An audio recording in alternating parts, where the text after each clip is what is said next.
میرے پاکستانیوں، سب سے پہلے میں اس تاریخی کاوش پر اپنی سوشل میڈیا ٹیم کی تعریف کرنا چاہوں گا۔ مجھے ان پر اور ان تمام سوشل میڈیا رضاکاروں پر بہت فخر ہے جو حکومت کی تبدیلی کے آپریشن شروع ہونے کے بعد سے لکھ رہے ہیں۔ پاکستان تحریک انصاف نے حال ہی میں ایک آن لائن جلسہ کر کے سوشل میڈیا پر اپنی موجودگی اور طاقت کا مظاہرہ کیا،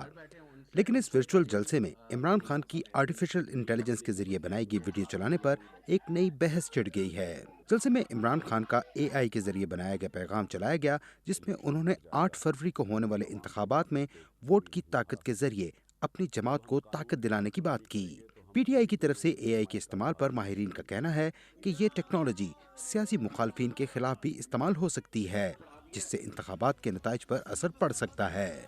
فیک اور آرٹیفیشل انٹیلیجنس جنریٹڈ جو کنٹینٹ ہے اس کے اندر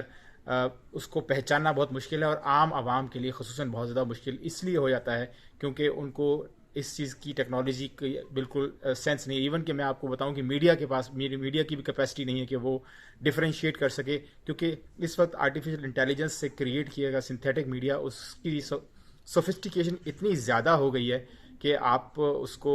اگر اس کا آپ ڈیپ فورینزک انالیسز نہ کریں تو آپ اس کو پکڑ نہیں سکتے۔ تجزیہ کاروں کا کہنا ہے کہ اے آئی ٹیکنالوجی کے استعمال سے متعلق پاکستان میں اب تک کوئی باضابطہ قواعد نہیں بنے۔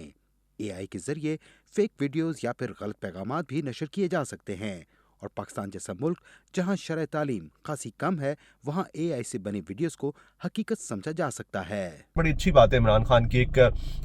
سمبولکلی انہوں نے خطاب کیا ہے، بٹ امیجن کریں گے کل کو ایک اور جنریٹو اے آئی سے بنائی ہوئی عمران خان کی فیک ویڈیو سرکولیٹ ہونا شروع ہو جائے، اور جس میں اس میں کوئی پیغام دیا جا رہا ہو کہ کسی پہ حملہ کریں اور کسی کو نقصان پہنچائیں، تو اس کو فیکٹ چیک کرنے کا ذمہ دار کون ہوگا؟ اسپیسیفکلی اس حالات میں جب پاکستان میں جو ادارے ہیں، election commission of Pakistan for instance یا گورنمنٹ آف پاکستان، انہوں نے الیکشن سے پہلے کوئی میجر کیمپین چلانے کی کوشش نہیں کی جہاں پہ وہ لوگوں کو بتا سکیں کہ مس انفارمیشن سے کیسے بچنا ہے، یا اس کو کس طرح کاؤنٹر کرنا ہے، یا انفارمیشن کو کس طرح آپ نے کنزیوم کرنا ہے، and so on so forth. تو پاکستان میں انفارمیشن لٹریسی کا ویسے ہی کافی برا حال ہے۔ پاکستان تحریک انصاف کی طرف سے سیاسی سرگرمیوں میں اے آئی ٹیکنالوجی کا استعمال ایک نیا تجربہ ہے، لیکن پاکستان جیسا ملک جہاں انٹرنیٹ کی محدود رسائی اور نئی ٹیکنالوجی سے متعلق معلومات کم ہیں، ایسے میں آئندہ انتخابات کی شفافیت اس ٹیکنالوجی کی وجہ سے متاثر ہونے کا امکان ہے، اور خدشہ ظاہر کیا جا رہا ہے کہ فیک ویڈیوز اور آڈیوز کی مدد سے